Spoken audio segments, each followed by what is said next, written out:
Shopping, shopping, shopping, shopping, shopping. Yes, welcome to 2017, the first video, and I haven't done one of these record hauls in a while, so I have pulled out all of those records that I have bought since the last one, and there's quite a bit. Now, normally when I do these guys, I kind of go through the, dollar bin ones or the ones that were used and then go into more of like the rare ones or those re-releases.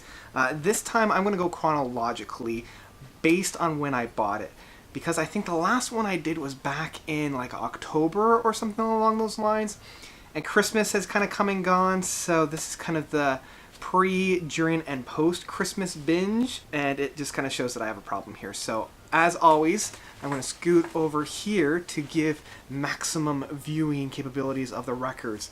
And first up, we have Opeth's album Sorceress. I've talked pretty much at length about this guy, so I'm not really going to talk too much about it outside of the fact that I finally have it, and it's kind of a completionist in me. I'm trying to collect all of Opeth's albums, so now I'm missing Orchid and Still Life. Other than that, I have all of them, so this was one that I wanted to have in there. Next one is a soundtrack. This is the soundtrack to Oh Brother, Where Art Thou from the Coen Brothers.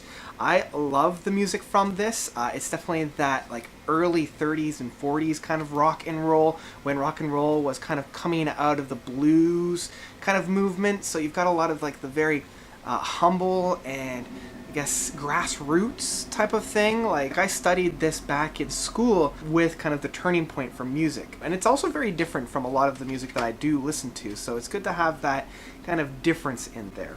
So next is a older one, and one that I was very pleased to find. I have Queensryche's Operation Mindcrime. So this guy is a precursor to a lot of, say, like the Dream Theater, or I guess a lot of that technical metal or that progressive metal. This was one of the only really progressive metals within the 80s. I really enjoy this, and I like kind of the historical aspect that this kind of album has. It's kind of silly to think that this is a historical piece of work, but it really is. If we didn't have this, we wouldn't have had Scenes from a Memory, or hell, most of Dream Theater. So it's great to have, and I really enjoy it as well.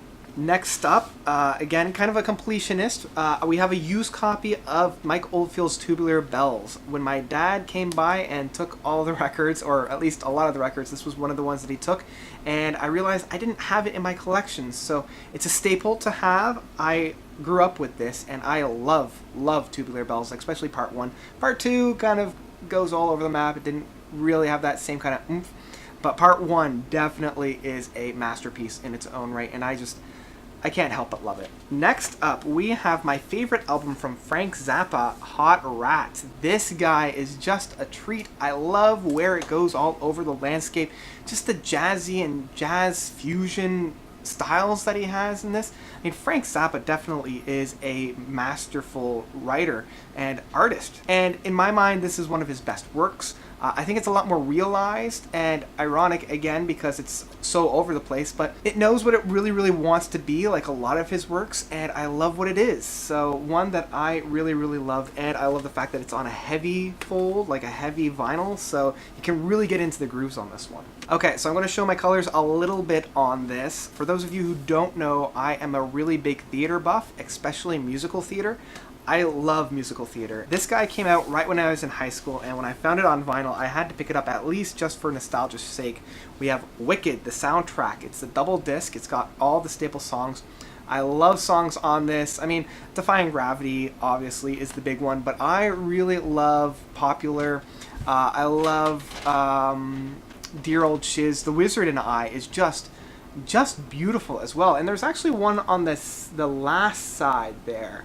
Where is it? Not That Girl, and it really hits me in the feels. So this was a fantastic piece, and one that I still come back to. Okay, so the next batch, so that was the first batch. I've got 3 more batches here. The next batch is the albums I bought in preparation for Christmas this year. I really wanted to get into the Christmas mood, and I felt like if I had a lot of really great music to help me along, that would definitely help it out. And it did, and I loved all of it. So first off, I've got the second release from She and Him. their Christmas Party album. I really enjoyed this one. Maybe not as good as their first addition to their Christmas albums, but I don't know, there's something genuine about it that I can't not love. And a lot of their renditions on the songs on here, I really do enjoy her rendition of All I Want for Christmas Is You. I thought that was a great one. And like the first one, it came with a Christmas card signed by them. It was probably just stamped, but still kind of fun, and I enjoyed it. And I do love the graphic on the back as well. So a very humble, very indie kind of sound, and one that I really enjoyed. Going to the complete opposite end of the spectrum, we have Trans-Siberian Orchestra, The Ghost of Christmas Eve. This is a little bit of a compilation album. It's got some of the staples of their albums. Let's see what we've got on here. The Christmas Eve song is on here. The Sarjavna, I'm not even going to try to pronounce that one. It's got the music box, which I really, really love, and This Christmas Day. All of these songs are just fantastic, and I like their approach. I mean, in terms of heavy rock almost being metal, it's almost like a mainstream type of metal, very accessible, very attainable. But that's kind of what I love about these guys, especially when it comes to Christmas music. So really easy on the ears, and you know, it's different takes on the traditional classic Christmas carols. And speaking of which, we have Mannheim Steamroller's Christmas Extraordinaire. I love Mannheim Steamroller. I love most of his Fresh Air stuff. This is my first kind of Christmas album that I have of his. I have another compilation of his, that 3040 release that was released last year.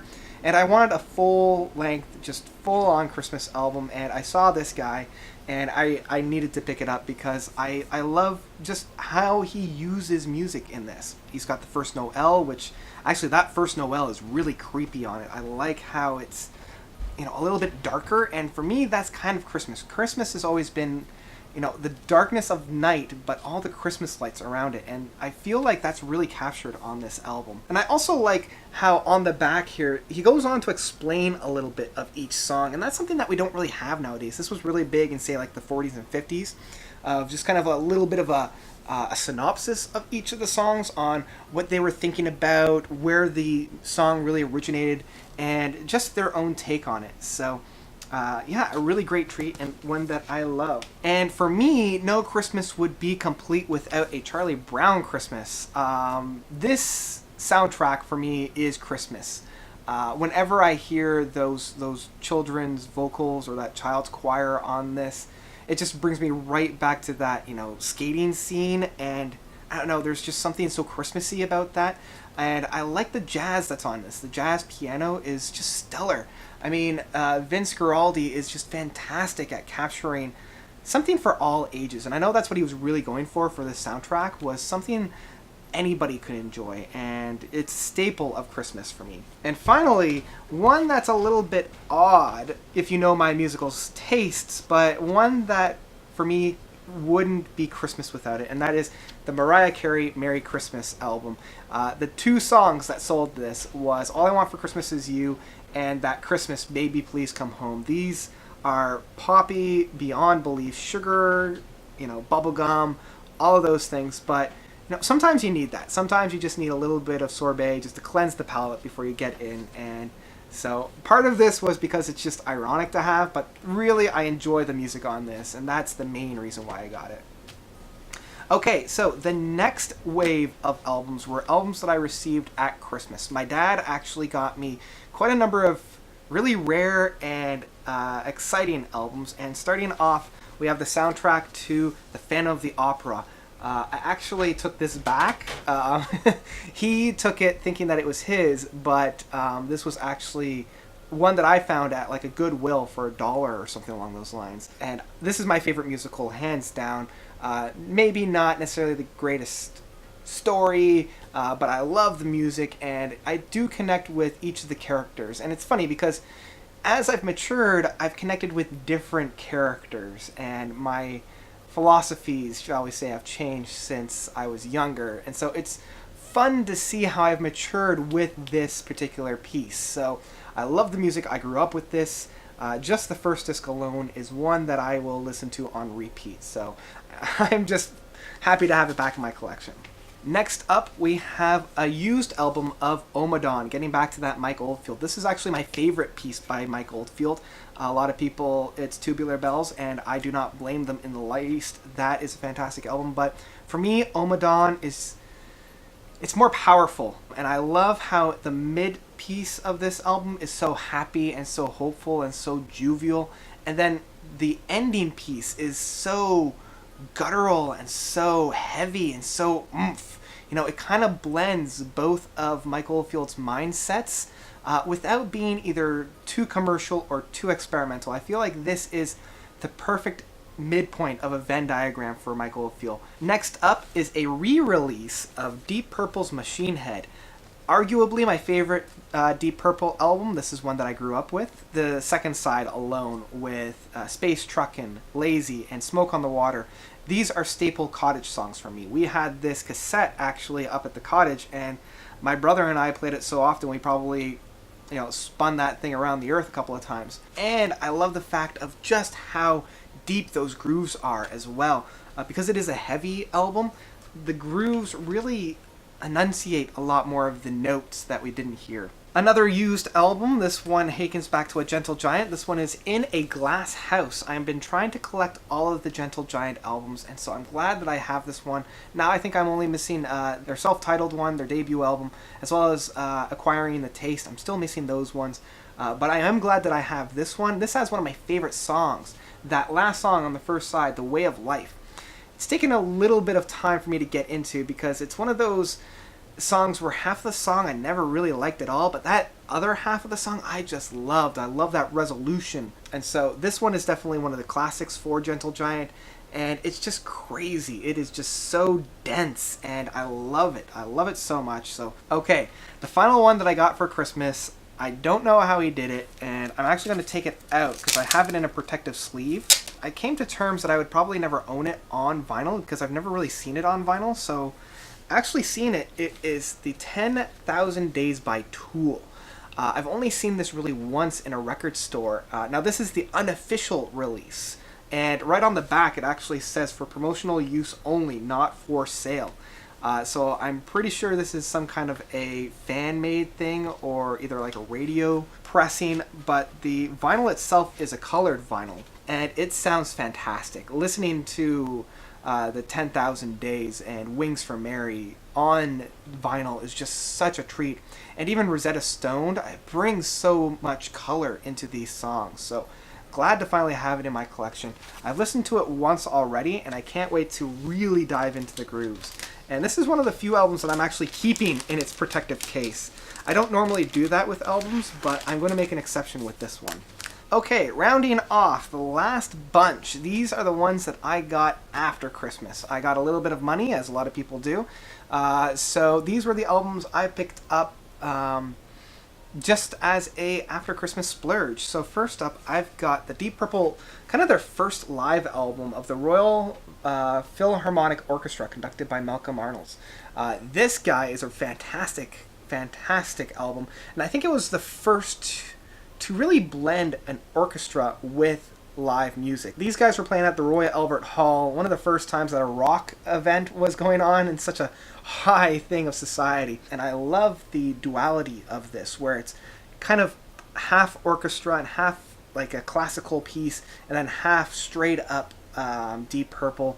And I mean, John Lord is just beautiful on this album, and one that I mean, it's one of those, if you haven't heard it by now, you need to get out and listen to it, because it's a staple of art. Okay, next up, another used one of Iron Butterfly, In-A-Gadda-Da-Vida, Iron Butterfly. These guys are just a lot of fun.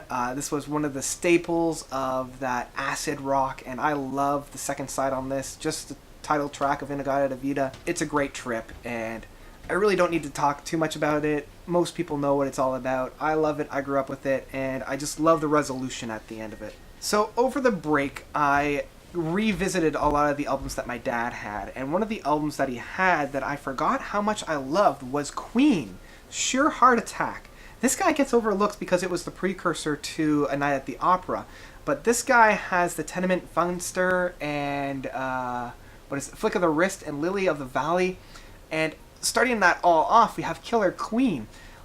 I mean, just amazing works, and this was really showcasing everybody's talent. Next up, another brand new album. Well, brand new in comparison to some other ones. I held off at purchasing this guy for quite a while just because I wanted to give friends and family something to get me for Christmas, birthdays, and whatnot. Because I know they want to get me albums, but they never really know what to get. So I held off until now. I finally broke down because I loved it. It actually made my 2013 top 10 list at spot number 3.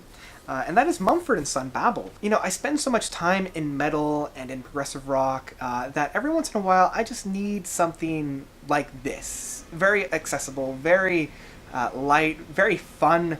And what these guys do is fantastic. I still haven't heard their latest release. I will eventually, but for now I'm not going to rush out and do anything for it.